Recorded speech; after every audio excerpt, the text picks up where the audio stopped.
Scotch pie or canoe. Scotch pie or canoe. There's nothing that I wouldn't do to get some time alone with you. Some beans and sauce there on the side. All the things I ate tonight. Mix them in my belly right till I'm gasping for a shine.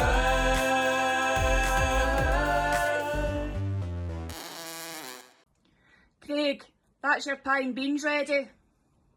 Hello and welcome to episode 5 of the Pie and Bean Show. Thanks very much for tuning in. We have got a great episode for you this week. And as well as that, in a new edition, Paul has, he's going to be mic'd up from now on, aren't you, Paul? You can see my horn here. All right. Excellent, good stuff.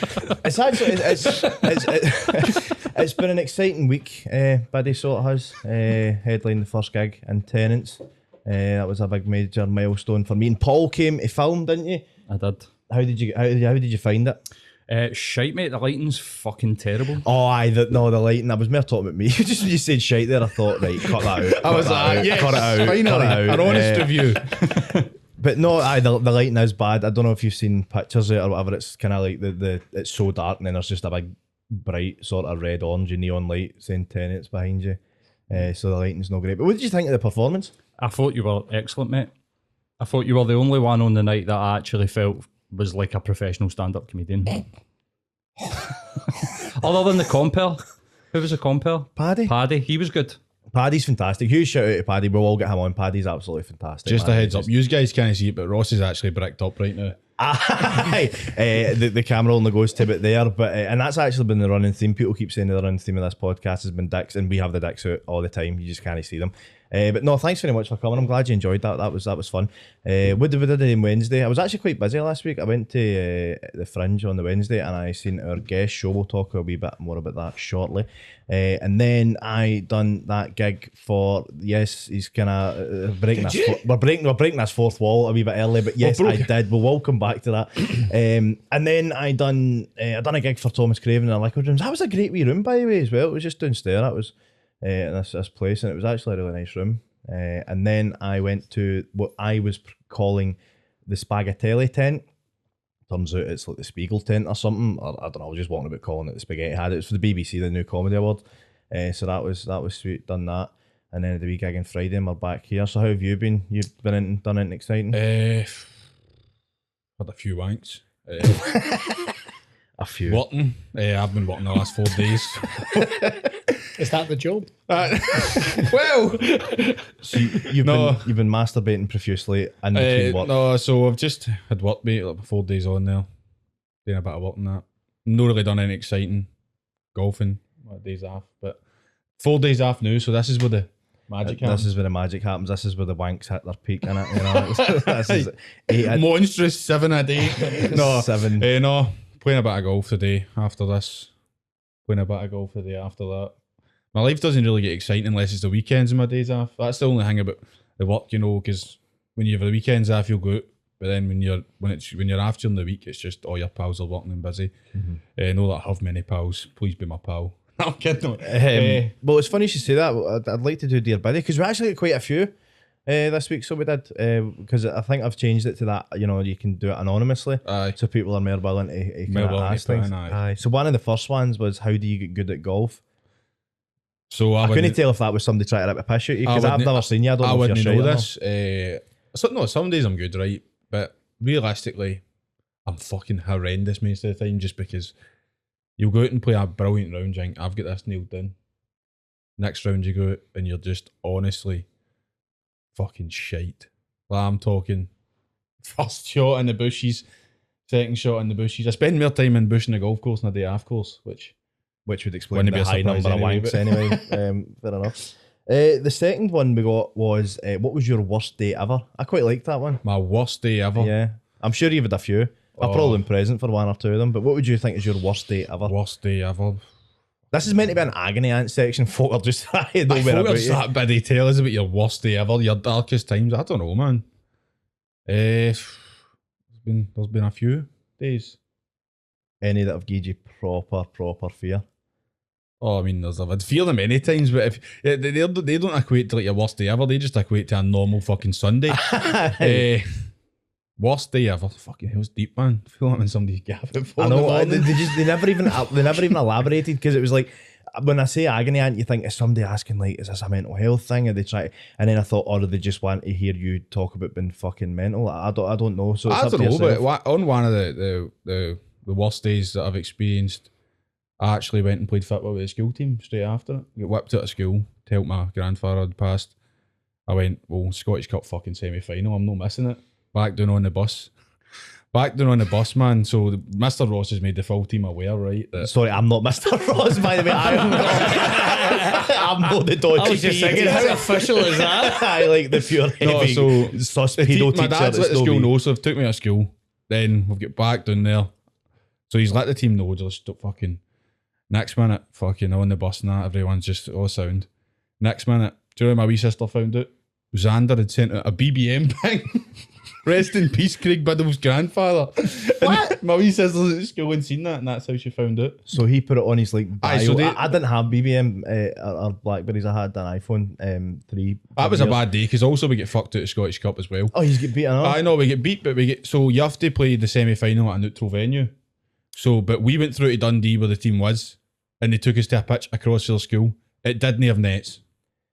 I can't imagine it was grass either, to be perfectly honest. Didn't with you. have nets, right? I was on the back post. Somebody fucking whipped it and hit a shot. It went past me, but past the goal. Were you in goal? No, this is just I'm standing on the back post for the corner. Oh, right, okay. It went past me, and it went past the post. Ref gave a goal. We get put out of Scottish Cup for a goal that wasn't even a goal. Oh, because they didn't have nets? Didn't have I've nets. seen videos like that before where the ref Fucking doesn't give you a horrendous. goal and it's like hits the net because it's no hooked in, it goes under. Aye, I was already picturing me captain that lifting a fucking trophy. Oh well, but What was worse? Your granddad. what was worse? Probably the Scottish. No, probably the news earlier on that day. I But can't believe he put that. I didn't have No, he BBM. didn't, So mate, what was he it, put like your like a bio or something? no, so now basically? So it was so underneath your on name. BBM, you had your contacts, and you could send a ping that went out to all your contacts, and it delivers this wee message. And he did that. And my wee sister was in school, and my mum hadn't even told her yet. My dad was- and she's seen that. So Imagine you're one of the guys in the opposing team. Oh, fucking it, we better take it easy on these guys. Which they didn't, dicks. So you got absolutely fucking horsed at the Scottish Cup Aye, and so you had to go to a funeral. fucked out the Scottish Cup. Granda passed away. Fucking, that was a shite day. That's definitely up there. Honestly, how old were you at the time? 14. Are you trying to tell me in the last 10 years? No, there has been worse days, right? But I'm no fucking. You want a podcast for me? I'm going to have to try and This is why deliver you're- funny, nice moments. And these pricks. No, we don't. We want to hear about your worst. No, but if anybody ever has a bad day, just have a wank post nut and then decide what to do for there. Fair enough. I like your style. Now, some people might be going, I think we'll wrap up there, Biddy. And some people might be going, hold on a minute, you didn't read yours out. Biddy and I are excited to announce that we're going to be bringing you an extra episode. Ooh. Aye. Yes, and it'll just be pure raw pie and beans, no guests, just us two shooting the shit for I don't know 3/4 an hour, which we will get to them. So keep sending them in, and make sure you follow on the social media so you don't miss them. We put them on Instagram because you can do it anonymously. Just so everybody knows, I don't even see them. No, he before. doesn't. I don't even know what I'm going to get asked, so I can't even prepare an answer. It's just straight shoot. So I've just been hit with what's your worst day ever. Another The don't lights are on. okay, but there was another one. I mean, 9/11 was pretty bad. I mean, just Do you know? Aye, Here, but they people never had Did to you- how experience a many Scottish pe- Cup semi-final defeat. raise a Aye. hand. That's My granddad died as well. You fucking nonsense. Like, raise a hands here, right? How many people in here knew that there was a third tower that fell on 9/11? The World Trade Center 7 fell as well. I don't know if there was a third tower. Trade Center 7 was a building that they demolished, didn't they? They controlled demolished the fucker because it was going to fall down. But they couldn't knows that they did that. Was them doing it? See if they're controlled, doing a controlled demolition and folk were inside. No, Somebody's nobody made a was in it, cunt of it. No, they right? would have been, but that fell on the same day, I'm sure. Can That you remember 9/11? What age you was? Mate, I was Yeah, 2001. I was fucking 2. Aye, sake. I was 3. I'd have been. I'd I have was been working 3. at Blockbuster. Aye, I was in first year of uni. I was. First year at uni. I was 3 years old, and my birthday was a couple of days before it. I don't remember it at all. No, mate. Well, we all played Jenga. Just trying to lighten the tone. I like the tone is because it's a dark tone. That had sinister undertones to it, I think, by playing Jenga. Shall we get the guest on, Craig? We shall. I'm ready to bring him on. We'll just take I'm ready to take hard right from ready to there. take the fucking heat off me. Excellent, good stuff. Right, ladies and gentlemen, please welcome to the Pie and Beans Show. It is Billy Kirkwood. Oh, How are you? I've never heard of me either, so don't fucking worry about it. Everything's going to be fine. Not I'm good, man. I'm good. Just We've all- literally just, I was thinking you said last Wednesday, and you're right, it was last Wednesday. Yes, it was. It was. Because I last remember, Wednesday. because I'd already went, I remember I had a gig that night that I didn't know about. We went and had Mexican food. That's Nice. right, we did That's with nice. dinner. If any open spots out there, get it up, please. I have had dinner with Billy Kirkwood. I ate. He was there. yeah. He couldn't afford to eat. I was behind the counter scrounging all the food, and he was like, "Sorry, I'll sit him down." Ross was serving food. It was good. Aye. It was good for your Scott. So you think you're funny thing? Close enough. BBC was it? New, What was it again? The BBC New Comedy Awards. Oh, who gives a fuck, really? Yeah, exactly. No, I know. It was good fun. It was good fun. That I actually going to find that. I kind of knew roughly what it was, but I wasn't sure. And there was somebody flying. You know, you seen that people flying at the Aye, Fringe, mate, you've they're seen that. fucking relentless, man. Aye, And so- I've not got the heart to say no to them. So when I went through the Fringe, I walked away that day with like fucking at least 18 flyers, man. I've not got the heart to go. Aye, like 12 trees in your back pocket and it. But I couldn't fun it, and there's somebody, and I knew that I seen the poster for it, and I thought that's the one I'm meant to be on, and it was so embarrassing having to go up to the person and go, by the way, I'm on this, but where the fuck am I going? And then she turns around and points at a big fucking circus tent hang. I'm like, right, cool, I'll just fucking follow the leader. So that was fun. But how was the Fringe? That's you. It was just finished? excellent, man. I had a really fucking fun. Apart from one gig, which was a shiter, but the rest of them were all great. I was good. It was like Fringe came back last year, and it wasn't the full Fringe, and that was loads of fun. Then this year, everyone came back, and it was not as much fun, but it was a good gig. Yeah. It was good fun. We had good, and it was just nice to see the city buzzing again. Mostly our seagulls because they, getting their bins changed. So Yeah, aye, this fucking looks like a tramp's paradise through Fucking there now, hate man. seagulls, man. fucking don't get me started. You went through a couple of times, didn't you? I think I went through twice. What'd you go and see? So the one I can actually remember, I went through. I can't remember. I went through my two pals, Chris and Robbie stays there. We went and seen the Piche. Stuart McPherson's Stuart The Piche. McPherson, and is it Stevie Buchanan? Steve McCann. I went and Oh, seen that. very I think good, was very the good. same. Stevie Yeah, Buchanan doing like, amazing. obviously the sort of sketch comedy. Yeah. And then, which I enjoyed that. I don't really think see sketch comedy. I like it, but I think I enjoy more of just like a stand up Yeah. thing, But also as well, hats off to fucking Stevie Buchanan because the projector broke during it, Oh no. so he couldn't even show like the videos and that he'd prepared. Nah, Then were we went good. and seen Stuart McPherson. That was really good. I fucking enjoyed that one. Yeah. He was really good. Didn't go see Billy Butt, did you? No, because I didn't know he was playing. Fucking Probably asshole. sold out, to be honest. Do you know what I mean? It's just- Probably You sold out. had a fucking nightmare though, because your flyers had the wrong time on them, didn't they? Aye, I was just saying about it. We did it anyway. Yeah, my flyers turned up and they had the wrong start time on them. Now, thankfully, that had no effect on the ticket. But you see when you've got to phone up the guy and go, "Hey, did pal, what time does my show start?" And he's like, "Oh, it's 3:15. Sure or not? You want to double check those flyer designs you had done?" It's like, "Oh, I'm so sorry." Fucking 5:15 they had you on for a yeah, minute. it was all good though. It was all good. You were quite. We kind of spoke on Wednesday, and you were a wee bit kind of. You weren't sure, were you?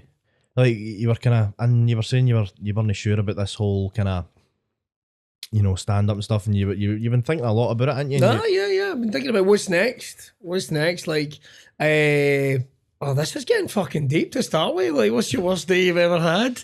It's like, do you know what I mean? the theme's there. I'm just running with it. I know, fucking mate. go with it. Do you know what I mean? Fucking, at least you can take some of the heat off me now. I'll do what I can, man. I'll do what I can.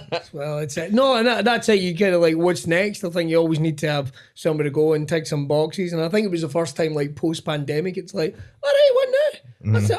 I'm pretty good at what I fucking do. And some people know who I am and some people don't. And then what do? Do I want to fill the hydro? I don't fucking know. But yeah, that's kind of it. So it was a good Fringe for me this year. And we got some nice reviews and kind of kicking that about and going, what the fuck's next? And Yeah, I've got plans. It's definitely going to be exciting. Plans. in I'm the going to open a future. Wimpy franchise or something. Yeah. Bowling alley. I just tell jokes as your wains are fucking it down the aisles. It's all good. It's man. good. No bumpers, but No, but don't get me started on No fucking bumpers. None that annoys me more. My kids are shite at bowling, but fuck me, they try. They fucking try. But you see with some wee arsehole called Tarquin or something that's got the bumpers up. And they're going on a strike, Dad. Your fucking wain's a failure. Correct. I thought. Did you use the bumpers? did I fuck me? Just raw dogging it all the way. Yeah, Just but- wrote straight up. Doing the Are pink we, one still, are we this thing. still talking about fire some women, didn't they? Just be whoa. Well, you shouldn't have been stunning there. I thought you were a ball. Fuck's sake. You are a fucking menace to society, man. The Christmas night out has now been cancelled because we're going to go bowling. But the last thing I want is Don't worry, I've got a place you can go, lads. I'll cut you a discount. Don't worry. fucking 3 of Biddy's digits up my dung hatch and fired down an aisle at 90 mile an hour. Sounds fantastic. Some people would pay good money for that. Good money for that. I'll do Do it. you You think set a bowling that's- alley up. Do It's you just know- me in a corner. You want me fired in there? Can you imagine that? Like, if this took off to a certain extent and people started doing all that sort of like fan fiction, they come back to the 5th ever episode, say we're on like 300, and they go to start doing these mad fan fictions where you are bowling me down an aisle and all that, and there's like It's a fucking. t-shirt. What are you talking about? There's a t-shirt. There's some merch for you. It's a What an image that would be. With these bowling, your picture. That's fucking disgusting, man. So we want to get to know you a wee bit more. All right, here we go. So we do. And we had a great discussion on Wednesday night about the wrestling. the wrestling. And I didn't know. I was going to say I don't want to spoil your show, but it's done. So you in case you decide to keep a bit, the top comes off at a certain point. Twice. And I noticed you've got the WWF. I do. I've got the old had school the logo old on my school there. shoulder. Yeah. So for people who don't know, Billy is the voice of the ICW wrestling, which you can find on the WWE network for, I believe, $10.99 a month. I believe it comes out in my bank account. I think it was roughly about $10 a month. So talk to us about What's that that. to do with me? Like, I don't see any of that money. Just the way you were saying that. It's like $10.99 a month. I was trying to get more listeners for you. That was all I was doing. You know what I mean? That I was don't all. see any of that money. Or me and Triple H are like that. Billy, there's a bonus coming. There's a bonus coming for your good work. 3 guys in Pollock shows signed up. I after saw that work. podcast. That's how he talks. I saw that podcast. There's always some special coming your way. Cheers, H. All the best. So how We've gained 5 new subscribers since that podcast came out, Billy. Yeah, I mean, you never know. Fucking hell, we have cracked the Scottish market. Finally. 2 fucking dicks for Dumbarton on a podcast? I'm not for I've brought Dumbarton. WWE 30 quid. That's it. You never know, No man. feed 'em, Barton. Oh, fucking same thing. Fuck you. 10 minutes and a fucking bit of water. Know what I mean? Loch Lomond, Ballock. No, Haldane. No, it says, For the local it listeners. out there. says on my license, Ballock. It says in your license, Shitsville, Tennessee. This cunt, man. I'm fucking fed up with him, man. Fed up with him. Do you know what? That's why you need to open We're with cutting these this bowling. podcast short live. Paul, set the cameras up. Me and Ross wrestling. Billy fucking Fucking I am into this. I would, you know, I would like to do that. I said this to you a couple of times. I would love to go to the wrestling schools and just try it. Would you think? Would you? I think we should, because we've got the build for it. Aye, no, but he can't even wrestle at a wank. He's about to wrestle me. Oh, sorry there that I'm talking to the intercontinental wanking heavyweight champion of the world. You, out you here. know when you're out of shape when you give up halfway through a wank. It's like, I'm on to it. I'll get winded. I'll come back He's to it another one of later. those nice biscuits. So how did you get involved in that? Well, I've been a wrestling fan since I was in single digits. Do you know what I mean? I'm an old cunt. I think is to as the official term. Since I was in single digits, and it was stand up. It's like see when I was growing up, you didn't grow up to be a wrestler, did you? You're meant to have you're meant to get a job at 2.5 kids, and that's what you're meant to do. You're not meant to be a stand up. You're not meant to do anything like that. So I was like, well, I guess I'm never going to be a wrestler. So I played rugby instead. So that was how I got my fucking aggression out. But it was never, how do you train? How do you become a wrestler? It's like a thing. So stand-up was my passion in life. And ICW, they started being a bit of a boom in the British wrestling scene. ICW did an over 18s thing here in Glasgow. It became a phenomenon. This was like the early days. And one of my best mates is Neil Bratchpiece, the wee man.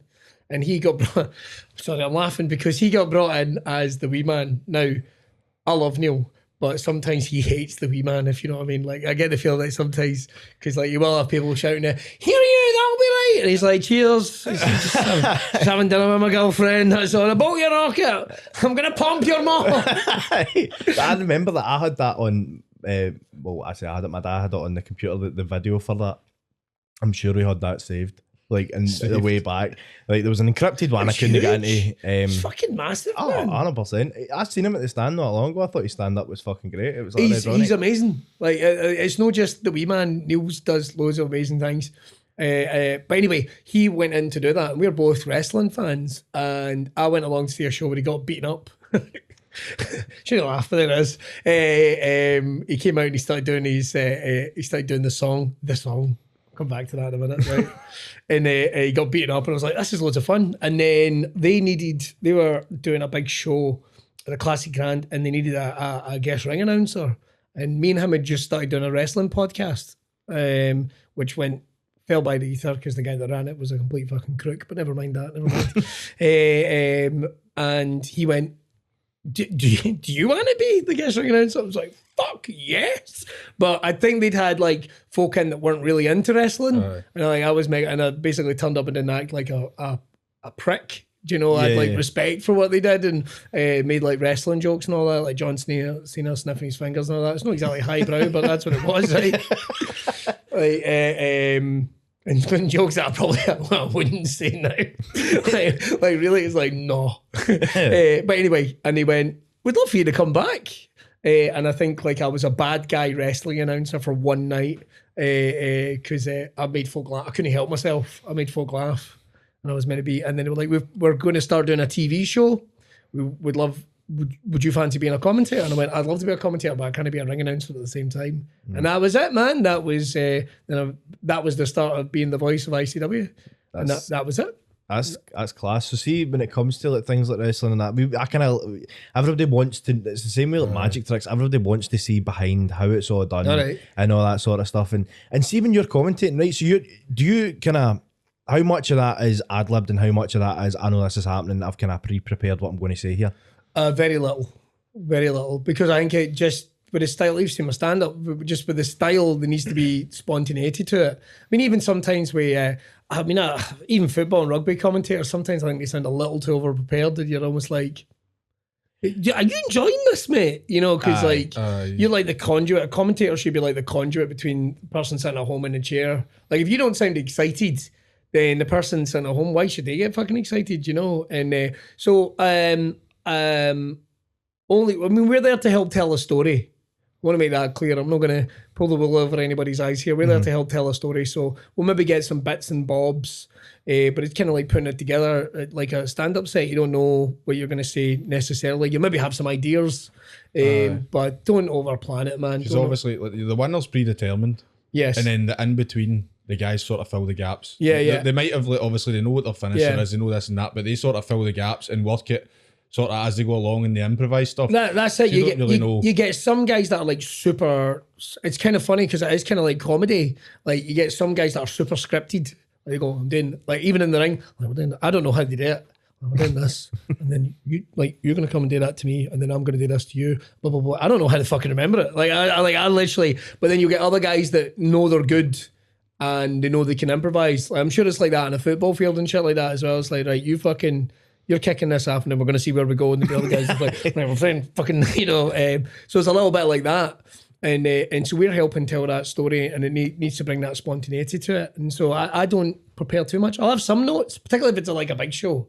Like if you know this is going to be beamed around the world, like we're doing it live and some shit like that. And you're like, I don't want to make a roaring fuck of this. So, like, call the guy the wrong name or something, or you know, something dead stupid. Or even sometimes, like my stand-up sensibilities will get away from me sometimes, and I've caught myself saying something funny and going like, that didn't belong to be there. Look at his head bust open. God, it's like I don't know. I can't. I'm sure there was one. It was to do with it looked like it was something horrible, man. It was like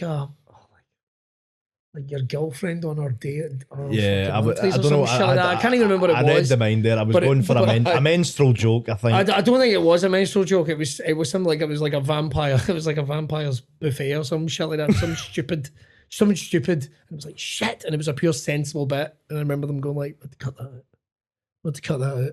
And saying he's throwing him out the window like a tampon. I'd throw him about like a tampon at a train window. That was when I remember going cut it really quick. They were like, right, so talk us through the connections. Well, it's like, see, when you want a tampon, if you were on a train, you would throw it away. Probably hit a cow in the face. More than likely. So so they have to edit you as well. That's... Not as much as they used to, because I've calmed it down a wee bit. Because we are in the WWE network, and you don't want to have some poor guy in like, I don't know, Minnesota or something, like going like, "What's a stunner? What's a stunner?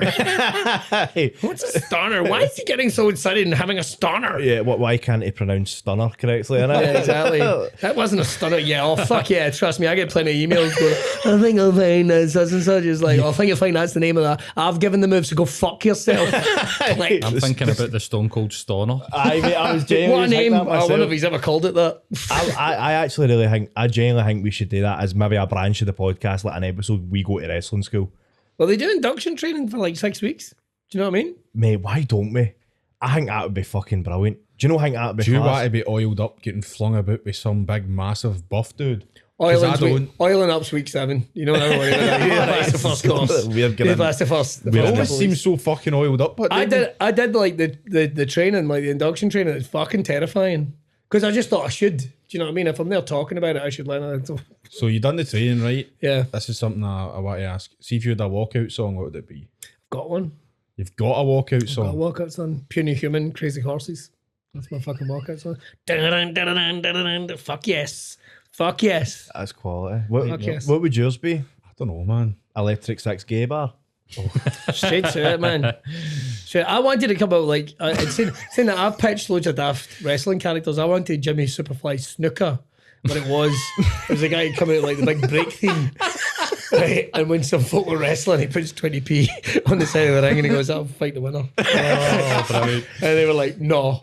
And they're like, "What about I got next. Yeah, and I wanted the pacifist accountants, right? I was going to get 2 skinny guys in wee suits and their hair's all greased. I wanted to come out and go, "There's been a terrible mistake. We're no wrestlers." Then just get the fuck kicked out of them for like 20 minutes. The Dandies, the Disco Viking, there was the other one. Dr. Bastard, he wasn't a nice guy. He was a time travelling. He's a fucking cunt. Well, showing up to the doctors, you're seeing Dr. Bastard. No Dr. thanks. Bastard, I'll take my chance. Right. What would your what would your gimmick be? A gimmick, mate. I've not really thought about it. Well, I probably should, considering I knew the theme of what the fucking podcast was going to be. Unprepared as usual. What would yours be? Because I feel like you must know. The Ultimate Warrior, that's what I would have. But for me, I was just no, for me, I was just saying. Sorry, I just had this idea. Jesus Christ, just going over the tassels. Fucking hell! I mean, the prices are going up. I would probably try and, if it was aimed at a sort of Scottish British scene, I would probably try and go down the route of the work. So I'd have like, know how like so obviously. Me and him both looked at each other. What the fuck does that mean? No. Right, let me get here. So like, I'd go out in the worky trousers, but I'd have them shorts. You know, get worky shorts. So you've got that. So you've got room to breathe in your calves. Sweet. With worky boots. And then you could have like a high vis vest or something like that. And your weapon could be something like your tool bag. I don't know, a rubber hammer or something. Whatever, right? What? You don't normally get weapons. People have. You're having a corner under the ring and stuff like that. But Triple H's was a sledgehammer. That was his thing. Had it under the ring. You didn't bring it with him every time, though. I know, but Finlay walked about with his fucking shillelagh. Well, I've got me and my pals got a running joke. I always kick about like I'm the Undertaker, right? Like in terms of just doing the eyes when I'm Stephen wearing a fucking hat and stuff like that, and just like, I remember I was telling the story of the podcast. Where I showed up to my pal who, pal's house to get off. He'd shaved, but he has cancer. But I showed up with the Undertaker theme tune and got out of the car. And somebody's like, probably not the best choice of fucking. But no, it'd been even funnier if you'd done his American Badass tune, because at the start of it goes "Dead Man Walking." I think that'd been probably worse. But I don't know what it'd be, man. I'd definitely have the fucking speedos on in that fucking Definitely. the elbow bands. I don't know if I could do the speedos. I think I'd quite like to be not as clothed as possible, but the bottom half, I'd just be fear. How did the bollocks no fall out? See the trunks, how did the fucking... Do you know something? I did Rocky Horror for like a couple of years, right? And I do constantly remember going like, "These are coming out." Like we had like, "Oh, don't worry, we'll put like these spank stuff on you," and it's like, "These are designed for people that don't have balls." And like, I don't mind telling you, like honest to fuck, Like, oh, well, some people tuck them up and it's like, and the next option. Yeah, So fuck like, that. I can get that if you're like a drag queen or something. It's like, right, I'll tuck my balls back inside me. But if you're Billy Kirkwood for fucking Ayrshire, it's not the first thing that's on my list of doing. Putting them inside myself like I'm a fucking gumball machine. What the fuck? One good cough and he fucking come dangling it. Swear to fuck, man. And I'm at that age now, like, we have to, sometimes I would come out of a shower, I've got to pick the fuckers up to him, like, move away. Come on, lads. Have you ever popped a ball in your stomach? But actually, what the fuck's happened You there? ever It's done it? horrible. What, lost a ball? No, you can pop them up. You got there, to pop mate. one in, you never done it? One time I crossed my legs and both my boys just went up and I'm like, I've had them go up the way, but I've never like. No, they popped I've up. never. I had to push. and then. Aye, and then because you feel your back and you go, wait a minute, why is there only one? Aye. Did I lose one overnight? Did it fall out and roll away? Fucking four fall out. What the fuck? With spares? It's all the time. I have it, they've popped up, but I've never like done it. I've never went, I'm going to put my bollocks up To inside of answer me. your question, right, and this is a tribute to the professionalism. I've never seen it happen. I've never seen like a dong fall out or anything like that. I've never seen it happen. I know, because you think for the guys who've got big dicks, they wouldn't wear that. Oh, there's definitely a couple of boys that have got like massive weapons. How much I it's can not say. really related to wrestling, right? But not that long ago, a runner at the fucking at like the World Championships, right. whatever, his dick fell out and he had to stop when he was wearing like the tight sort of fucking Yeah. spandex and stuff. That's heavy funny. isn't it? Smashed off his knee. Definitely, it was ridiculous. I remember hearing that. So I'm surprised. I think they took it. I think it's all kind of because it's spandex. Here's and a all name I that. never thought I'd brought up in the podcast, but he's recently joined WWE. So what do you think of Logan Paul? Did you watch his SummerSlam? Man, the boy's talented. He looked good, didn't he? The boy is talented. You know, I mean, he's not wrestling the same schedule as a lot of these No. guys, and what have you, but like straight out the gate, he's pinning the work, man. He was- He's pretty good. I thought it was funny that they originally tried to bring him as like a good guy, a babyface, and like in the wrestling world went, no, fuck off. But he's good. He's actually really see good. when he fucking frog splashed the cunt through the commentators table, I was Yeah. like, and then he backflipped half a tap ropes onto him and stuff like that. He's pretty good. Aye, the He's athletic ability an is incredible. athletic motherfucker. I remember his vines. It's such a long ago that was. But no, he's good. He's good. If it keeps him out the boxing, that'll be fine. I don't think I'd be able to hit the top ropes. I think that would be the one thing in wrestling I don't think I could do with the top Couldn't rope. get on the top rope. I getting up to it's the fucking problem. You'll be Coming fine. back, Mate, they are pretty sturdy. I suppose if they can hold the big show and Mark Henry doing a fucking suplex off the top It rope. hurts. It's gonna hurt. Aye, why? That's the one thing that gets me. Like the number of people go like, "Oh, they managed to fall without hurting themselves." Like, no, I see. No, see no, you they- see they the get fucking hot. Hell in a Cells and they climb up Yeah, to the yeah. tap and put somebody through it. I'm like, that's just got to be agony. it just hurts all the time. You just have to accept it. It's like when you play rugby or like you're going in for a tackle in football. You got to accept like, well, this one's gonna hurt. It's gonna hurt, Like I'm not gonna get away from that. You never ever get seen Indy going in 2-footed tackle and go, yeah, big burn mark up their arse. That's not real. That's predetermined. You know what I mean? The Rock no completely tear his fucking Like in the middle of WrestleMania. But the thing is, bicep and just kept going. the thing is, if you take like a bump, for example, and I'm saying this is a testament to the toughness that is, these guys like just even take a flat back bump, the impact hurts. The impact hurts. There's no two ways of going about it. I heard It's like Connor- everything they do. I did the training. I've got nothing but respect for these motherfuckers. And it's when people say, "Oh, but they know how to fall." They do. They know how to fall and they'll fucking kill themselves every time. Aye. Right? You see like some old deer cunting it in the middle of the street and like, she get bust into a pile of Weathers originals. Do you know what I mean? But you've got to do that like night after night, day after day. And I do. I like it's hard now because some of these people are my mates. And when you do see them and you go like, what are you fucking doing, you mad cunt? You know, or you see them getting hurt and then they just keep going. They just keep going. It's amazing. I'd imagine the adrenaline at live shows would carry ever so slightly. But I mean, if you're like at training school and you like you say the bump, the You've flat got to back get bump, better. You've it's got to get got better. be- like I remember seeing a clip of Kurt Angle that thing in the WWE Network today. It's like table for three, and he's talking. I can't remember who he's with, but he's saying, "Do you remember the first time he took a bump?" And they're like, "Aye," and he's like, "I took it," and I was like, "I'm not fucking doing this." Oh, aye. he was like, "I'm fucking out." Apparently, they lose like athletes all the time. Like WWE are saying, and I'm like, I get it. Like they're signing up like ex-football players or guys that have been, you know, at Athletic, college and been trained and done nutrition, and then that ends, and it's kind of like, no, you go and get a job now. And it's like, what? But WWE went, well, no, we've got these athletes, let's train them and see if we can make them wrestle. But then you get guys like have played for like the San Francisco 49ers or something like that, and then they'll come and take one bump and they'll go, fuck that, and away they go. And away they go. Because it's, and especially when it's like a basic, when none of it's basic, it's all dangerous, but something like a flat back bump or something, which is pretty basic. But the impact on your back, just bang, could be enough to just make you go, nah. Because it wins you if you don't land right. It'll win Exactly. a fucking life out you. Exactly. Imagine getting fucking slammed into it, man. Never mind you like controlling the fall backwards, getting fucking proper slammed into it, like up for a last ride and down. Yeah, people say that was sore. I can only imagine what it must be like when a wrestler's coming to another wrestler going, right, I want you to do this to me. And they're going like, that, what? Why would I do that? Aye. So no, it'll be fine. It'll be fine. You just do that and I'll take it. So how does it? How do they kind of? How can you decide what moves today? Do you get what I mean? Because it's like, so you're saying they would say, "Fucking do this to me." Well, without pulling it too far back, I guess it's more the story you're going to tell the match. It's not the what, it's the why. I guess, like, why are we doing this? Why is this person, working in that part of the body to maybe tell this story later on in the match? It's like how you'd structure like a stand-up set. Like you maybe want to start slow, and then because you've got your bankers, and then finish on a bang. So that's how they would map it out. Like, what's the speed of the match? What we're looking at. Some guys like can't move the same way as like athletes. They're fast and they've got everything. They just want to tell the story. Some guys don't need to. Like some guys, it's a look to the crowd. It's a look to this, and it's just keeping everybody engaged. Man, it's it's like a real life action movie. It's like theatre with fucking knee shots to the face. Do you know what I mean? It's like I think it's one of the most incredible, and that's why I'm a fan. I'm talking as a fan now. That's why I fucking love it. Like one of my favorite matches is like fucking Hulk Hogan versus The Rock, which isn't the best match in the world by any stretch. But if you ever watch the crowd, they're losing their fucking mind and they're doing nothing. They're just there.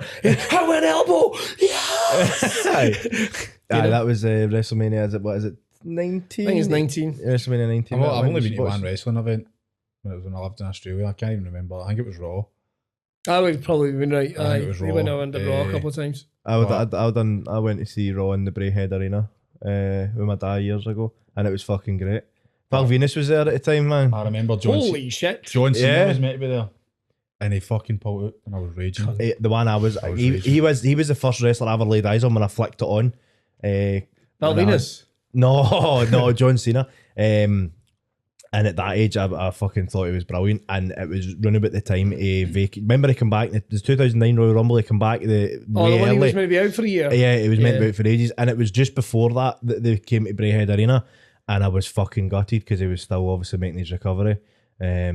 And it's meant I was so underwhelmed by the likes of Randy Orton and fucking Jeff Hardy and Triple H. Like, fuck you, where's the fucking guy in the camel hat? All these fucking absolute great. Fuck you. Let me hear fucking dead. I'd have fucking probably special guest appearance by Stone Cold Steve Austin. There's no fucking John Cena. He's doing the whole thing. Get it fucking. Fuck off, you baldy Texan bastard. Not interested. Show me, John. Do you know John Cena follows me on Twitter? I was just thinking, I wonder if he still follows me.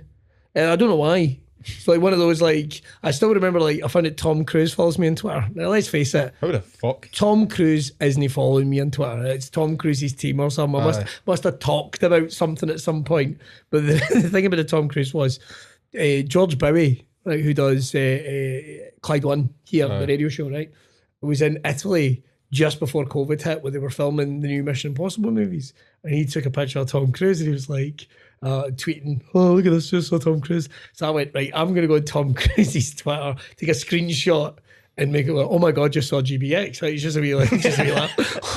Give you a shout out, Georgie boy, something like that, right? And it was when I went on my Twitter and I went, hey, there's Tom Cruise. What? And I saw that he followed me and it just actually sent a chill up my spine. Like, shit, the Scientologists are after me or some shit. Like, most people are like, oh, I don't think that's good. It's like, should I follow? I should probably follow him back. It's just like, just in case.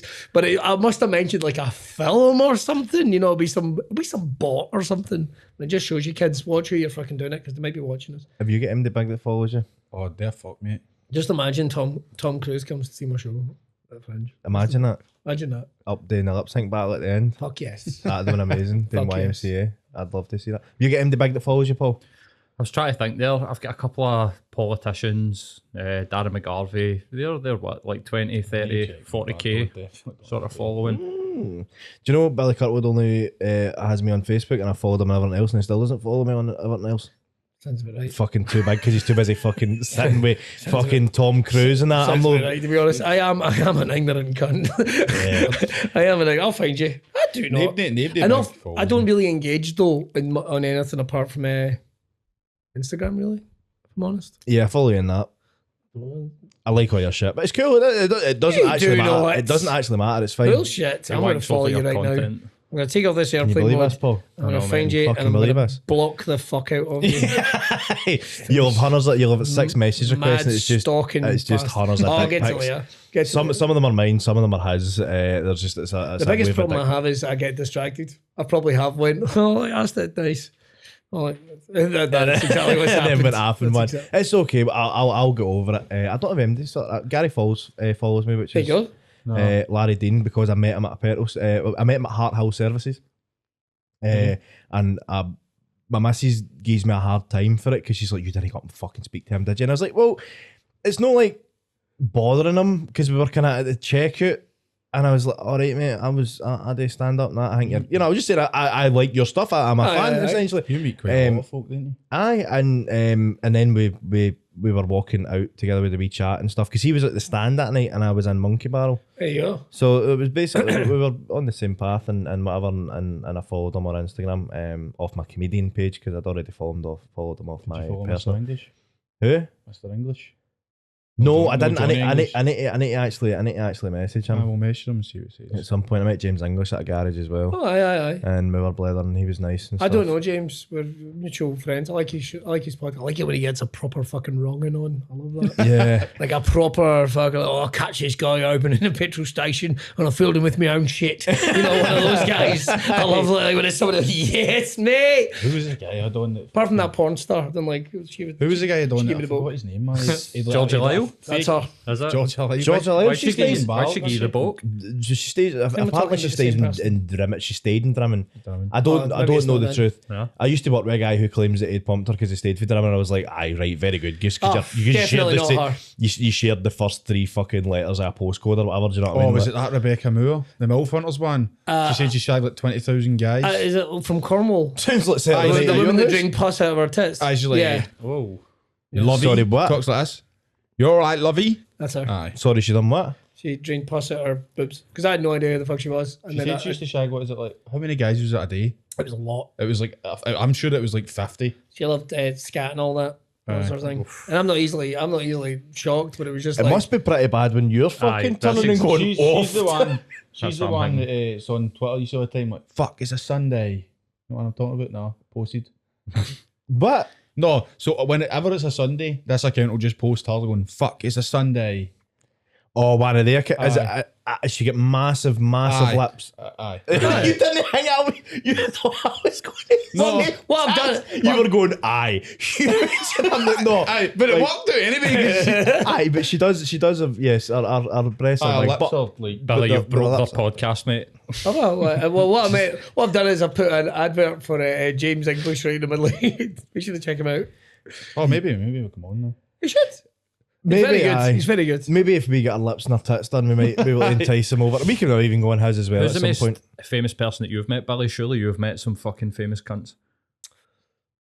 Probably. But I'm terrible. I mean, I do legitimately have ADHD. Like, I am. Like, you're talking about meeting folk at petrol stations. I don't know the difference between somebody going, all right, and going like, all right. I don't know the difference. See somebody like, I know you, or I want to engage with you. I don't know the Aye, difference. I'll just walk past somebody and say, alright, mate, and you don't mean to engage. You're just saying, alright. And so there must be a sea of like, oh man, I saw that fucking Billy Kirkwood. Fucking walks right past me, like, oh, needs to be a follow up, mate. You know. So I don't know really. Met a couple of famous wrestlers, I guess, in my time, but I don't know. Elton John, he'd probably be the most famous. Elton John. You've met Elton John? Yeah, would he be the most famous? Aye, he's Probably, pretty aye. fucking famous, mate. I think you'd Well, find- Glasgow, Hydro. because we had, this is going to sound pure wanky, right? But I was doing a kids' TV show, right? And we had the same driver. And he said, do you want backstage passes for the Elton John gig? And I'm like, aye, sure. And then I ended up backstage at Elton John because I didn't realize, we didn't tell me that. He went, do you want passes for the Elton John thing? But I ended up in the backstage party. And even on my own, which is even worse. Oh my fucking God. Like, oh Jesus Christ.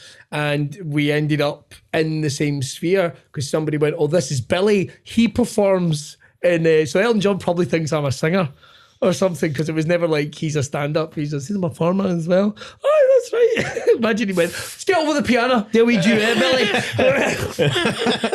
You seen that? Seen that video of Elton John just looking at somebody's mom fucking in Ibiza? He does. He's just sitting there looking at somebody's fucking mom in Ibiza, shot back and back. Just sitting there singing. He looks like your mom's mate Susan. He does, aye.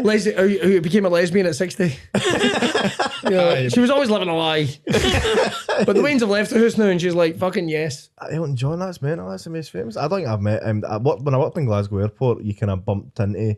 Is it Simon Neely's name is lead singer of Biffy Clyro? Is it Simon? Oh right, aye. I know that.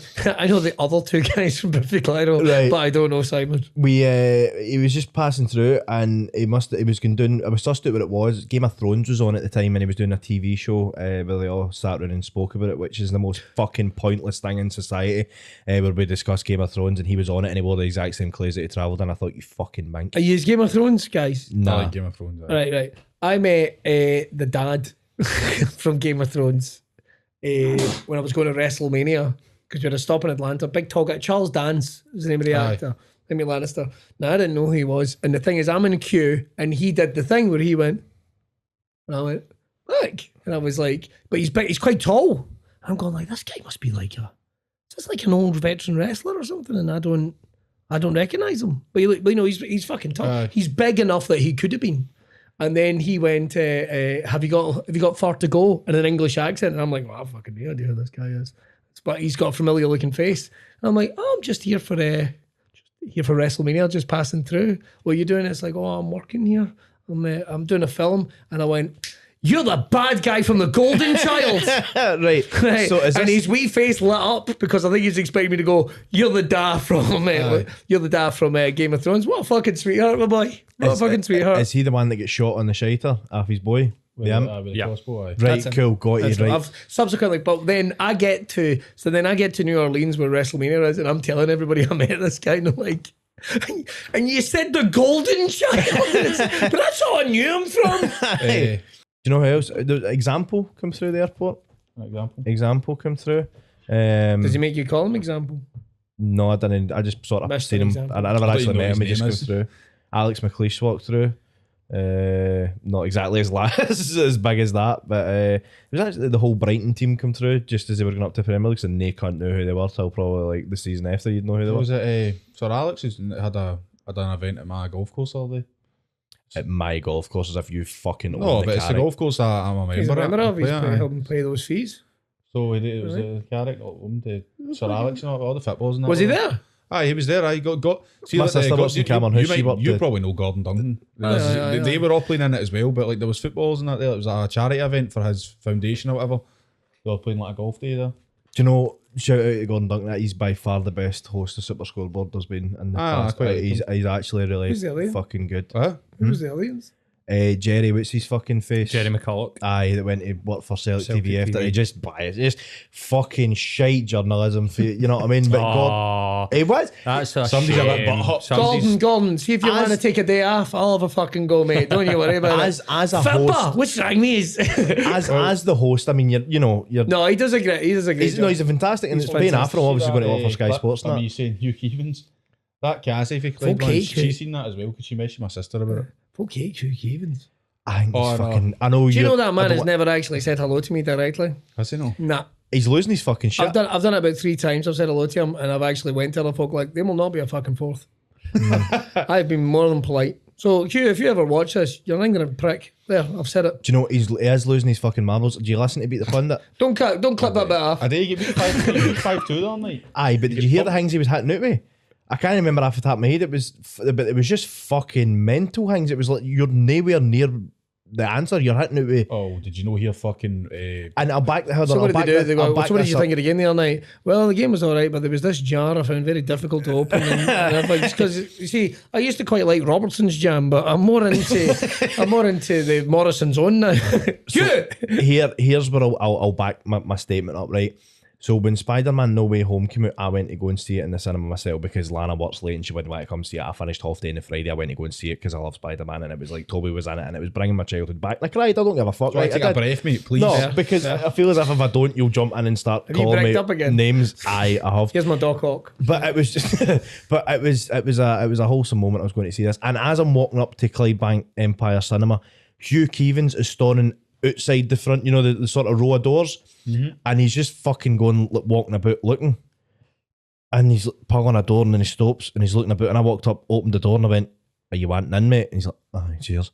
It's like, you can't work a fucking door, and you're meant to be going on the radio in like 3 years to talk about Fitband gear analysis. Fucking get home, mate. See the home across the road for Clyde One, get in it. Okay, Keevins, what the fuck's he done? I mean, I'm taking the piss because he's been rude to me, but at least I've got. Are you I just actually, thought, mate? I just couldn't believe that he couldn't work the fucking door. Like a door. We've all done that. There's nothing worse than this world. Like fucking Jesus Christ. No, Push. but it was. Ah.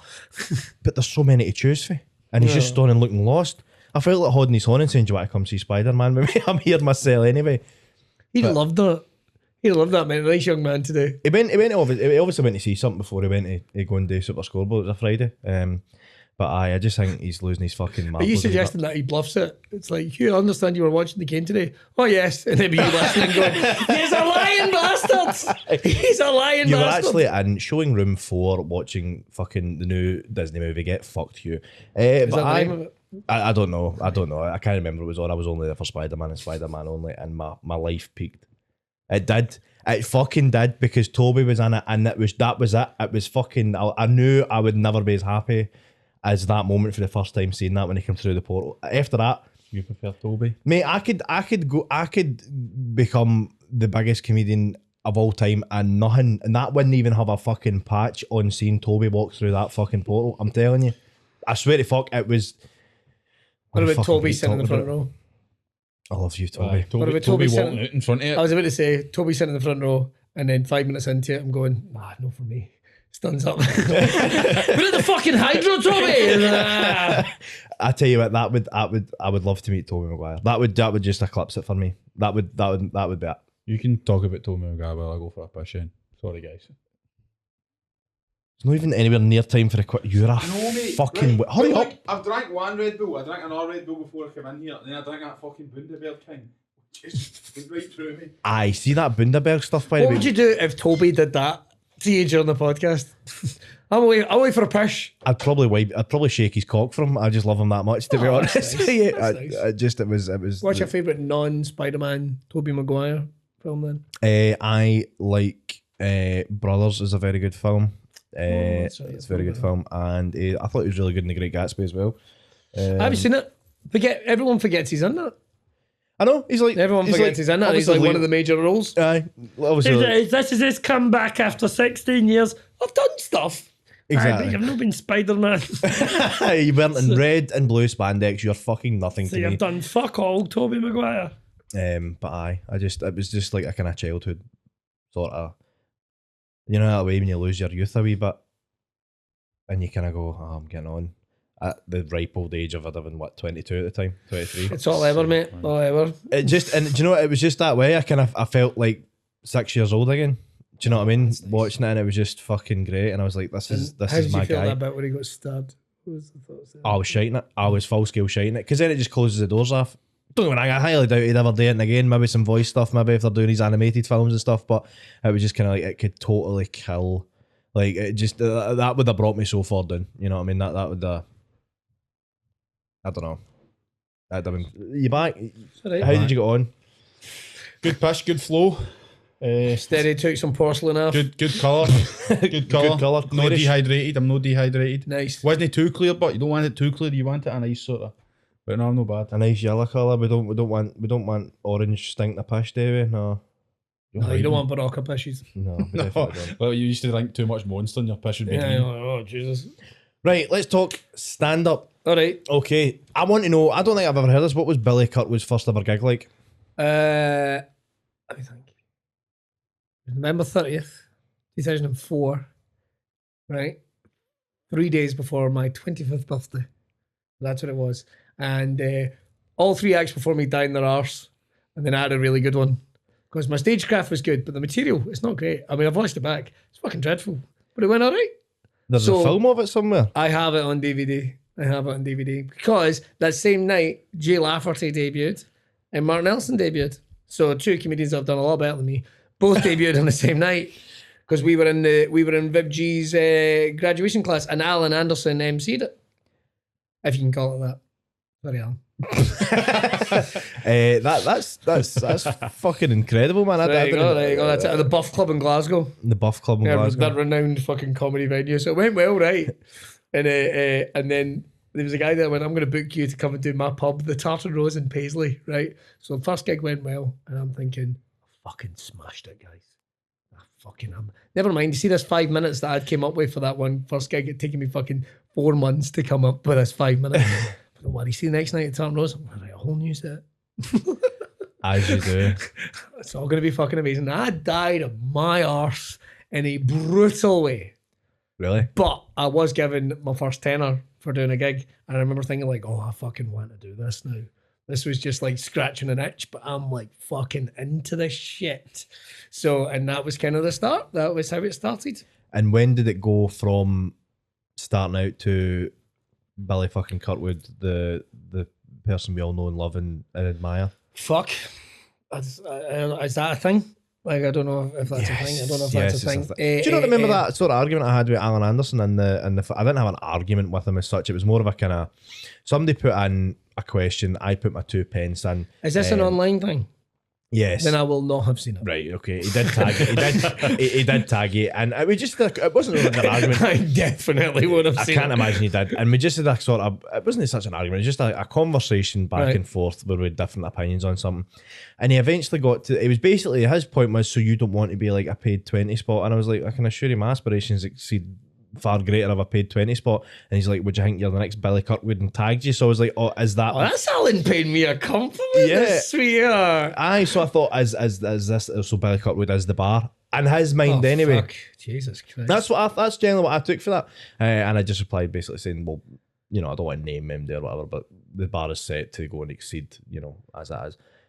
But yeah, no, when did you go from sort of, I can make my life of this? I'd never planned, and still, I'd never planned for it to be a job. That was a fantasy. It was a hobby. It was going to be something I enjoyed to do, and that was it. It was all about just having fun, getting better, and that was always the plan. I do understand when people go, all right, I've got a 5-year plan. I'm going to do this. I'm going to do that. Maybe that's how they do their lives, but that's not how I do it in my life. And that might be to my benefit, my detriment. I don't fucking know. Maybe here I am like 15 years in or something, and only now I'm going like, I should probably start taking this seriously and like getting myself a bit more out there or whatever. I don't know. But what happened is I started doing gigs more regularly, and then I did a show at the Glasgow Comedy Festival, and the BBC came to see me, and they were like, we want to hire you to write for a kids show. And at the time I still did like proper freelance work with the media and stuff, and it basically meant that I could go, like, I got the gig, then I got a gig acting in the same show, and it meant that I was able to go, right, my bills are paid. And they weren't big at that time, like it was just me and my girlfriend at the time. Like, I was all right, bills are paid, I'm going to give this a crack for 6 months. And it just meant that was all I focused on. Mm-hmm. So I would say that was it, because from that decision, here we are. You were able just to focus on writing and Just focusing, writing, making this the job. Everything comes off it. Like I wish I was one of those comics that just like, I just do stand up, but everything comes off stand up, like the wrestling thing. Yeah. You know, do kids shows and a little bit of everything, man. It's all performance, and that's where it started. There, that's where it started, because it was. And again, like literally, I sat down with my missus and went, hey, look, the bills are, I've got my side of the bill. It shows you how it was. I've got my side of the bills covered for 6 months. She's probably like, oh, fucking great. But she also knew, like, Like, well, you get to a point in your life, don't you, where you've kind of like, you've got to go after your passions, otherwise you'll just end up doing something for fucking 20 years and then somebody gives you a watch and kicks you at the door. She knew I was unhappy with what I was doing. She was like, all right, I'll support this. And it's like, brilliant, listen, it's going to take us up to Christmas. It's going to take us up to Christmas. And then New Year, fuck it, I've got a job stacking shelves or something. I don't care. I don't care. And so I kind of, you start telling people, right, I'm giving this a go. And you start booking other gigs in, you start going further afield, because nobody gets up in the morning and goes, how the fuck did I put Ross Daly on a stage? How did I put Billy Kirk? Nobody wakes up in the morning and does that. I wish there fucking was. It would make my life a lot fucking easier. But nobody does that, right? There might be some folk that go like, do you know who'd be good for this gig? Billy. I'll go and like, maybe that. And it was just kind of developing that mentality, because then I got another job writing, another job acting in a kids, kind of like Beatles About for Kids. Now, please don't take that out of context. I realise I do get a gag now with a wee hand, but don't read anything about that, right? So, but it was basically like, it was a prank show. Like folk turn up and like, oh, we're trying to buy sweeties, and the guy behind the counter eats the sweeties and he jumps in the monster mask. I was the guy in the monster mask, right? So that's what I did. But again, it was another like, oh, fucking great. Well, there's another wad of cash. We can do that. And it was a lot less. But by then, there was kind of more dates in the diary. And it's like, I think like the ever shortening pile of money and the money that was coming in, it's like, oh, right, these are starting to kind of, this is bill money coming in. I can make bill money. That was it. It was just, we'll make some bill money and we'll have some fun. And that was it, man. But it was always like every year I'd set myself like boxes, like, oh, I want to headline Red Raw. I want to do that. And I want to get a weekend gig at the Stand. I want to do that. I want a gig outside of Scotland. I want to do that. I didn't even care what they were. They were just like wee boxes, tiny little boxes. And every year I'd just try and tick another couple of boxes, and then another challenge. Like, right, I died in my hole at that gig. Right, I'm going to do that gig again next year or the year after, and I'm going to do better. Just making sure you're getting better. And even if your shit's weird, my shit can be fucking mega weird, and I appreciate that. But it's also making it digestible to some, like, some oh, I'm not watching this fucking long hair and tattoos. What the fuck's she talking about? Wanking backhand? That's no funny. But then he comes back another time and went, see the bit where the boy talked about wanking backhand? Oh, but none changed. But then something has changed because you just got kind of better at doing it. Mm-hmm. And that was the plan. So that would have been roughly when it was. Then wrestling stuff and all kind of Billy fucking Kirkwood is a joke, man. Like it makes me laugh so much, because even at the wrestling, it's like there's two ways you can take it, right? So it's like Billy fucking Kirkwood or Billy fucking Kirkwood. What the fuck's this cunt doing? And then folk are dicks to you, and folk are thinking, and it's all fueling the fire, man. It's all fueling the fire, keeping that motherfucker burning. So it, really. What would you say has been your? My stand-up career is the ultimate revenge. That's a good way to look at it, I suppose. What would you say is your biggest kind of, I want to say the pinnacle? There's two ways you could look at that. You go, well, what have you enjoyed in your career to this far? What have you enjoyed the most? What was the pinnacle? Well, hopefully the pinnacle's not been, because I've got big plans. But it's weird how you measure stuff. Like I supported Tim Mitchell in front of the best part of 8,000 people, right? And that was awesome. I don't have a greatest memory of it, to be honest, because it's gone a blink of an eye. So I mean, that's amazing. There's been loads of cool things like touring Canada, touring America, but then like doing a successful Fringe run and going like, fuck yes. Like, it's kind of weird how you measure it. Having a good gig at a Stand on a Saturday night, that's kind of like, I don't like the idea about setting pinnacles, because it kind of sounds like you've given in. It's like older folk, like it's like folk that reminisce too much, and they're like, do you remember when we used to go to that nice restaurant? Oh, they did a lovely prawn cocktail. You've given up. You've just given up in life, man. And I don't think I've done loads of things that I enjoy. And if it ended tomorrow, I couldn't fucking complain. Remember Pinnacles? If you had a highlight reel. Oh man, if it had a highlight reel, it'd just be me being fucking amazing and sexy on stage. That's all. It'd just be loads of. Have you got a favourite gig? Favourite gig ever? Mm-hmm. So that's an interesting one. Probably got two that always stand out to me. Right, there is the Belfast Empire, right? Because infamously, comedians can go there and fucking die in their hoop. And I was headlining it. I'm like, I think I might be at my depth. And then I had a belter. because I was so convinced I was going to die. And then, like, literally 2 minutes before I went on, it's like, we're fucking doing this. We're fucking here for 40 minutes. I'll make these cunts' lives miserable if they're going to, like. So that was a good one. And then another favourite gig, this will sound weird, was actually to 2 people in Brighton. Like, we'd sold out the show, but only 2 people turned up. And I'm not joking. I have not laughed or enjoyed myself that much on stage in my fucking life. 2 people. 2 people, my Austin Head and Jennifer Bell. I've not even made up their names. Not even made up their names. That is their names. We are pals on Instagram. And we just had the biggest laugh, man, because it's all about the moments. It's all about the moments. Like, my favourite gig could happen tomorrow. But those are some of my favourites, man. I do enjoy the gigs that are to less people. I done one at the Fringe and it was to 2 people, and it was to an American guy and a girl from Hungary. The girl from Hungary she wasn't exactly fun. She didn't buy into the fact that it was like, come on, let's just have a laugh. Right. But the American guy was kind of getting there, and he was from West Virginia. So my opening gambit to him to get him on side was, I said, I'm a huge fan of your merch, and showed him a packet of Golden Virginia rolling tobacco I had in my pocket, and he got on board with it. I was like, this guy's here, he's having a laugh, and I had so much fun basically just to him with one person. It's so mental how you think less can be better. Just talking to one American guy whose hobby's chess, and we've got nothing in common, but we had the best 15 minutes of our lives together. I'd rather have a room with one good guy in than, like, 1,000 cunts. Oh, you know, 100%. those are my. They're all about moments, man. They're all about moments. What can we expect to see from Billy Kirkwood going forward then? Well, I might as well tell you here, I'm the new Spider-Man. It's just been announced. Me and Toby are teaming up. That's fine, I'll watch it Me then. and Toby are teaming up. I'm out of weight, I'm out of shape. He's come from another universe. Go, come on, Billy. We need to. Well, he doesn't call me Billy. That'd be weird. Come on, Peter. Like, Toby, I know you don't do much acting anymore. We're gonna fucking at least get in the moment. Sorry. No cut. I don't know. The plan is getting more out there. Like, I had a couple of reviews over the Fringe. I went, why is this guy no better known? And then part of me went, well, there's some people that do know me better, but is that a measure of success? I want more opportunities and I want more gigs. And that's it. I just want to keep on gigging, keep this motherfucking rolling. Do you think it's going to have to cross the border? I do cross the border. That's the thing. I do cross the border. But I might have to cross the border more. Go further down. I think I talked about my career being the ultimate revenge. I think I'm going to get right down cunts' throats next. I think that's the next plan.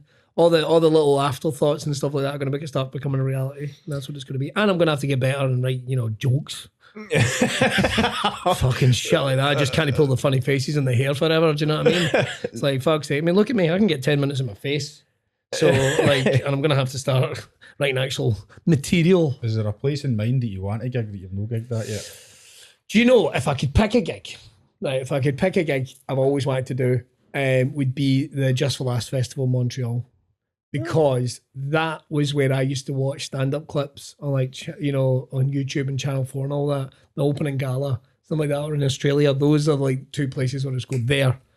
I want a gig there, definitely. And if I could gig anywhere in the world, it would be the New York Met. Because that's where Robin Williams did his special, Robin Williams at the New York Met. And that's if I could stand on that stage and go, yes, fucking right here. I don't know what the people in France would make of me, or in Montreal, because they mostly speak French. They like Scottish people, apparently.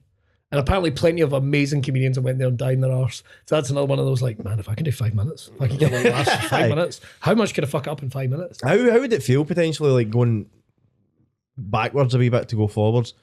Used to hosting clubs up doing, the country and whatever, and doing longer sets, headlining. But to get that, do you feel as if I kind of, you've maybe got to go back and do a 5? How exciting is that? For you, maybe. For me, I don't know. How exciting is that? To still be learning, to still have something to go for at this point. How fucking exciting is that? Have you got a place in your mind? And then turning up, rocking it and going, peace out, motherfucker. Very true. Do you know, it's, I think that's dead exciting. And also to still be learning. No, like, man, I've fucking, like, I know guys that have been doing it like twice as long, 3 times as long as me, like, and they've, like, you can see it, they're dead behind the eyes. I fucking still love this. And that's so annoying. It's so annoying how much I still love being a stand-up. Like, even during lockdown when it all happened, I remember we did like one of those green screen Zoom ones. And I remember, like, because I got to stand up and do it. And I remember having the mic in my hand after I did it and going, oh, fuck, I still love this. fuck. Like, can you not go and get a proper fucking job or just do something and then like, have regular money coming into your bank account and all that shit? No, man, I still love it. And the idea of still learning and still getting out there in front of new audiences. What happens? I go to do a gig in fucking Stoke and dye my hoop. It's like, all right. I want to make sure I go and rock the shit out of the people in Stoke next time I'm here. And you get guys like, I'm going to three. Like, I did a gig with a guy that talked about S Club 7 the other day, like they were a new band, right? And it was like, fuck off. Like, well, this has been fucking acing it since 1997. Oh my God. Like that is hell to me. Like, fucking, no. I couldn't stand the idea of doing that. It sounds exciting though that you're going to try and branch out a wee bit more. Definitely, man. I'm and get gonna, further like, down south. I'm going to bring back VH1 and MTV shit. I like your style. So what apart from venturing out and stand up, can we expect anything else from you? What's in the works? We've got in the ring. We've got a new. No, absolutely not, man. The number of people that say that. See when I did the wrestling See you in the training. ring with your balls hanging out. My old man balls. First man in wrestling to have his balls out. Like a You fucking, could tie them into your beard. like a fucking Newton's cradle. It could be part of your finishing move, just wrap them in the guy's neck. Choking out on this. These smell horrible. It chokes out of the smell. I'm not sure, but. No, definitely not. More stuff with ICW. We've got a new podcast coming soon, which is my first jump back into the podcasting realm in a long time. Is this a Pine Beans exclusive? I don't think so. Well, it's a follow-on from, and you know what it is? It's some of the stuff that I've either had people talk me out of continuing with. I just get lots of fucking ideas. There's just not enough hours in the day. I had a wife and kids, man. What was I thinking? I ruined my life. Think about if I had just all the time. It's just to you. I mean, the amount of we talked about earlier, the amount of wanking I would do, like, honest to fuck. So, Mr. Kirkwood, we're having to tuck hamstrings back down your belly. You know what I mean? Like, you're literally wanking out knee cartilage at this point. Just poke it in and fill me up. So, there'll be loads of new shows and more online content. Just finding other ways of reaching people. I don't want to be the biggest fucking stand-up comedian in the world or anything like that. I have no interest in that. I just want to have direct to an audience which are into my shit and that I can bring them enjoyment with, and that is it. And not enough faith in me that I go, I've had this fucking mental idea. We're gonna finish this gig off with ASMR or lip sync battle or something like that, or I've got this new idea. You're gonna love it. The people go fucking cracking. I'm gonna tell all my mates. That's what I want. That's all I want. I like your style. I'm totally on board with it. I can't wait to see what's going to. Just wait to the moon. We do start doing gigs on the moon. That's the next plan. I don't know if I mentioned that. Maybe that's like, here's where I've told you everything but moon. We're going to be flying people up to the moon As soon as they can get the planes back on or whatever it is. Yeah, and I hear they're off just now. just for a 5 set though, because they don't want to take the risk with the oxygen tanks. Exactly, totally. Cunts' heads exploding inside their fucking. That happens, innit? When you go into space, if your head's meant to like expand. I guarantee you get to that first gig in the moon, Alan Anderson will fucking be there, and you're like, what the fuck, man? So I opened the club last week. And he's already bought another comedy club. He's already bought backdrop for fucking it. Saturn's comedy club background or some shit. Like, fucking check this out, you fucking green cunts. I don't know what colour aliens are. I don't read anything into the use of the first green. My dad was My fifth, my fourth or fifth ever gig was for him at the Gong Show, the backdoor entry into the Scotty final. Sweet. And I was so new to it, so every time I got a gig for somebody, I was like so thankful for it. And I walked up to him and I said, look, I really appreciate the opportunity, thanks very much for having me. And he turned around and he went, fuck off, you brown nosing cunt. And I was just like, okay. And then proceeded to go up and day 3.5 minutes and get gonged off. But since then I've improved and we've got on. Did you better. think it was the right thing to do, being nice? I would always, if anybody ever books me, be showing eternal Because gratefulness. it's the right thing to do. I don't know, it kind of turned me on a wee bit. I know when he shouted at me, I thought, Oh, don't get me wrong. We've all had the inappropriate Alan stuff. Oh my God, fucking hell. I did not think he sat in that exact seat, what, last week, Paul? Aye, some point, aye. Oh, you Yeah, lost he the was in. cushions then. I don't know what he said during that entire show, man. It might be really nice. hope as well, by the way, just with this podcast, I hope that there's a lot of other open spot comedians that watch this. I really do. And just as a show of support, but would you do you? to get your subscribers. Aye, fucking the way right. you said that was a show of support. I'm actually going to clip this and put it in the forum. Fucking subscribe, you ungrateful bastards, right? Yes! Tell you what, he'll listen to your podcast, which is dreadful. But you listen to his, which is good. And then I'll do a podcast reviewing, right? We'll do a podcast reviewing all their podcasts. So I would actually like to think, though, that potentially if you were to speak to Open Spots, what advice would you give them? Fuck, man. You know, just keep learning. Do you enjoy it? Then fucking remember to enjoy it and don't engage with any of their bullshit. Do you know, I saw Robin Granger, right? And Robin Granger is like 10 years my junior, right? And the big story he had coming out the Fringe was he did a gig to one person that first night and it went viral. It's fucking everywhere. I mean, you'll have seen it. Mm-hmm. It was like CNN were reporting on it. And he did 10 minutes on doing this gig to the one person, and it was one of the most inspiring 10 minutes I'd ever seen from a fucking comedian in my life. I just thought it was fucking great. Watch stand-up, remember to enjoy it. Like, it's the biggest thing, man. Oh, I want to be this. That's all great to have ambitions and stuff like that, but fuck me, remember to enjoy it. And don't be afraid to ask somebody advice. Don't be afraid. Don't. You're going to meet pricks. You're going to meet a lot of pricks. But you will meet a lot more nicer folk that will have time for you. The comedians are some of the most wonderful, interesting people in the world, but they're also some of the most self-centered, ignorant bastards. Bigoted, couple of racist. There's no two ways of going about it. Everyone, and as well as the other stuff, everyone remembers April 2020 where there were some names that disappeared and never came back. Good. Before my time. Figure out the timeline. It's about right. There's a certain movement trending on Twitter that kind of got rid of some cunts. That's all I've got to say. It's me too, basically. It's a whole bunch of beasts that got chased to fuck. But the point is, I kind of heard the. But the point is, ask folk advice and enjoy it. That's it. Enjoy the ride, because for fuck's sake, man, it could end at any time. Do you know what I mean? I love it. I think that's such a brilliant way to kind of roll us into the end. I thought we were doing a quiz. Yes, we are. Right. It's time for Biddy's bottle. Fucking do this. You Billy. spin something. You're going fucking down. No, maybe we can spin a bottle. It's just his bottle's going to crash. No, so it's called Biddy's bottle because we see how good my bottle is. Have I get the minerals? Have I got what it takes to beat you? You got this, mate. You fucking got this. However, I've only won one so far. However, they are very one-sided. All right, I'll level with you. It is genuinely sending Brock Lesnar in to fight a child. Well, I guess. Could you imagine that Brock Lesnar going into like a sweatshop somewhere and just fucking throwing weights about, fucking knocking fuck. Let's make it happen. I know, I said this off podcast the other week, right? So say, right, you've got 7-year-olds, right? And say each round you need to fight one 7-year-old, and the next round 2 7-year-olds Paul, come did in. we The not next round discuss that in the 3 comes in. Fatherless? Was it me and you? We don't discuss this in the 4. Fatherless. How many rounds do you think you'd go?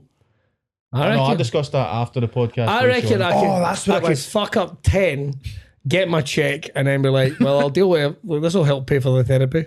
You know what I mean? It's like, so I've got 10 million, right? $1 million towards therapy. I'm good as gold, man. I'm good as gold. Speaking of fighting, just before we do this quiz, what is your favourite finishing move of all time?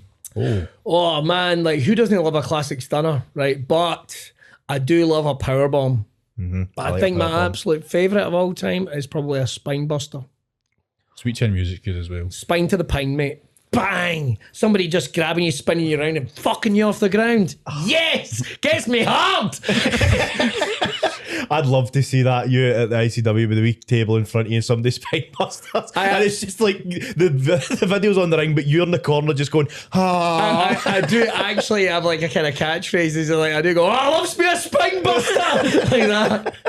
Doesn't matter who does it. Oh, yes! I think we should go to wrestling school. I genuinely do. Go for a pee and we'll do this quiz. But I think honestly, sit on it, and I'll when this episode comes out. Connections to go to it. Right. When we put this episode out, Biddy, I will put a poll on, and I genuinely think people would love to see us in spandex, and then they'll write. There will be those. I don't know, man, but they'll fucking. Yes. There's a couple of different wrestling skills as well. I'm sure you can. Aye, that'd be fucking. Honestly, I genuinely think that'd be great. You can show me how to put my balls up into my stomach. Right, go for a pee. Right, See, we did good at it. Expensive, but I know that much. Is it? It's not that expensive. It's expensive to real life folk. There's the one through in Fife. There's FPWA. Who's the other ones? There's GPWA here in Glasgow. Well, I don't know if they're running just now. I'm not exactly sure. There's Iron Girders, which is over in I want to say Denniston. Parkhead. What's that? It's Parkhead, isn't it? Down at the Forge. Aye, very good. That's run by Big Wolfgang. Seen that online. Very good. I have looked into it. Yeah. Right, Paul, shall we get 30 seconds on the clock? Yep.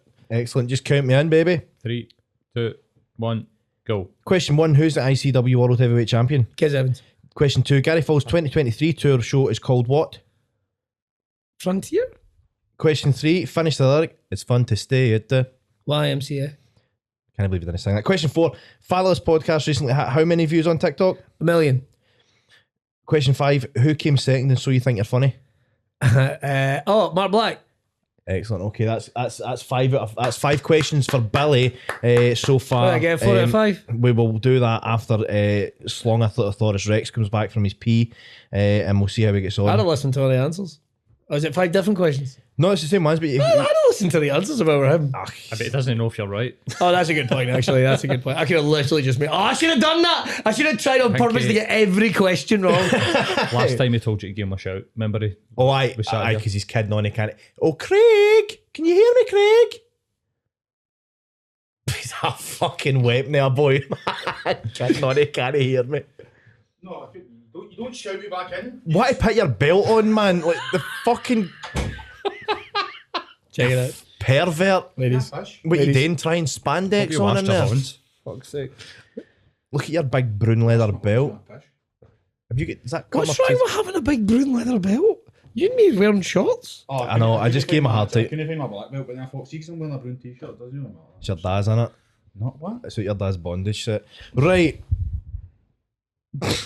30 seconds. You actually get- sent get- me a message saying, can I come back in? Fuck off.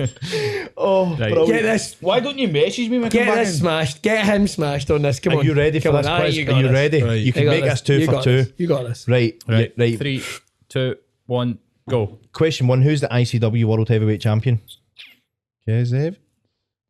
Question 2, Gary Fall's 2023 tour show is called what? Fucking, I don't know, mate. Question 3, finish the lyric. It's fun to stay at the... Hotel? You're a fucking idiot. Question 4, Fatherless podcast recently had how many views on TikTok? 1.1 million. Question 5, who came second and So You Think You're Funny this year? Mark Black. Okay. How many seconds did you have to spare there? Nearly 10, mate. Smashed it. That's It's the best performance so far, I'd say, for Biddy. that is actually a strong performance. It was consistent and it was good. Right, we'll go through the questions. Who's the ICW World Heavyweight Champion? It is Kez Evans. Oh, fuck. Correct the joint. Yes, I found that out after Googling it earlier. Question 2, Gary Fall's 2023 tour show is called what? It's Frontiers. So I that's would never that. get that So he's right. both got Kez Evans and that makes it 2-1 to Billy. Question 3 was finish the lyric. It's fun to stay at the, and I even done it in tune for you, and you went hotel. Like what? YMCA, you fudding it. So it's 3-1. Oh, wow. It's fantastic. What were you wanting me to start going like that? You know, didn't YMCA. No, but you could have said, I don't know what you could have said, mate. I don't know how I could have made that You could any have went fucking last to easier. me. I could have brought 4 guys in. No, you could and have the went, it's fucking fun to get up, stay, and then you'd have you could have still went last went. to me. Mate, I genuinely could have brought the 4 guys in the rig out and or whatever, and you'd still have No, went. I I'm wouldn't not have sure. got it, mate. I'm not going to lie. You see the song lyrics, I never get them because I feel like if you were to like, play the tune, I'd be able to tell you what the song is and sing the lyrics. But see, without hearing any sort of Yeah. melody, I just don't know I words. even done it in tune. Billy did get it, so it's 3-1 to Billy. Oh, I'm mid-fucked rotten, isn't I? This is interesting, right? I got fucked this one. So, question 4 was the Fatherless podcast recently at how many views on TikTok? Billy said 1 million, you said 1.1 million. Interesting. It's 1.1 million. There you go. There you It's go. 3-2. And he's And- definitely got Mark Black, so. And the both of these got Mark Black at question 5. So, it actually, Is that a draw?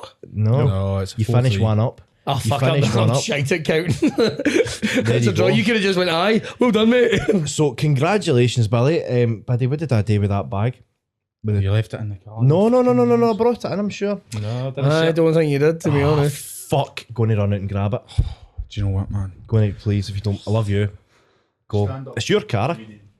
Right. Did you give me a burrito? Did you give me a burrito? Even better. Right, so we'll kind of, just for production purposes, we'll kind of, we'll come back in here. Right. So that means that Billy is, so that leaves Billy with 1 up against you. So if you could please do the honours and present Billy with his prize.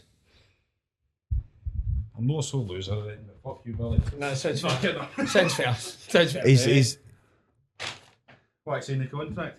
Staying for Pine Beans FC? it's actually still hot. No, it's not. It should be. It was only done about an hour ago. I can look at that. I'm very excited. We're going to be doing great things in Europe next season. Very excited to join this club. We'll certainly be doing more than Glasgow Celtic. Big plans, big plans. Honestly, I'd just like to thank the gaffer and all the people behind the scenes that made this happen. We'll be doing great things in Europe with the Pine Press Beans. conference following after the podcast. The Pine Beans show when it goes into when it goes to Europe, it's just us going to Prague and going into every knocking shop possible. Can I just say it's nice and soft? Is it? It's nice and soft. Well, thank you very much for coming on. We hope you enjoy it. It is a wee bit big. I got a relaxed fit because I think I thought you might like the baggie. I will shrink the pocket of this. Yeah, and you did say you shrink it, so I thought, do you know I what? can tell you right now. So I thought, and Billy did message to say I'll shrink it, so I thought I'll get a wee bit big, and then after I wash it can be Not snug. it's shrunk before it's a fucking hen. Say that. There you go, happy days. But thank you very much for coming on today. I enjoyed it. I feel like I haven't. Pull your mic in. There we go. Oh, deep I throat. haven't helped. Thank you for having me. No, thank you very much for coming on. You happy, buddy? Are you looking forward? We're going to be bringing out an epic episode, man. It's going to be. We are. We're going to be bringing out an extra episode, and I've also got something with Ross in the works that's going to be interesting, a bit different.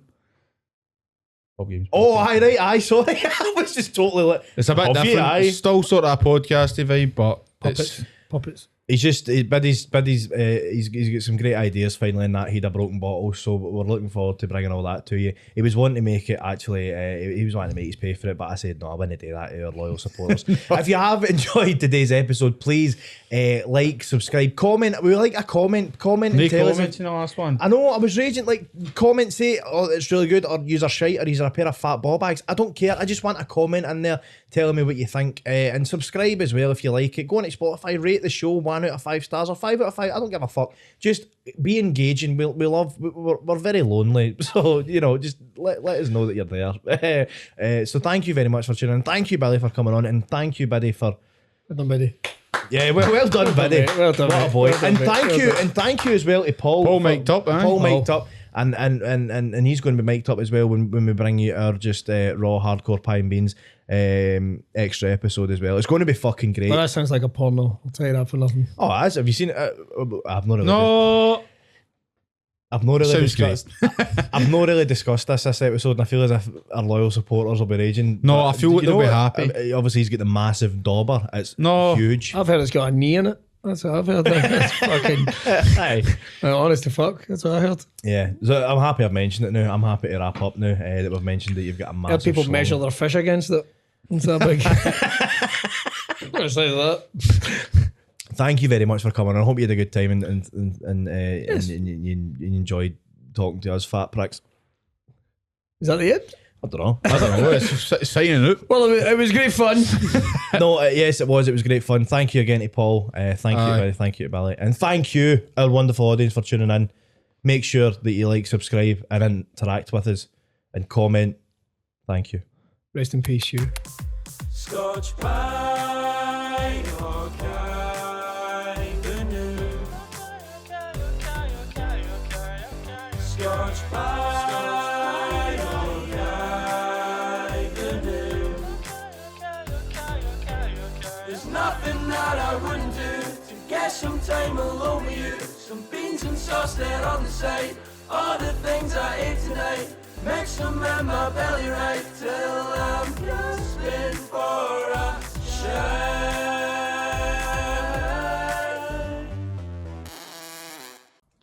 Craig, that's your pine beans ready.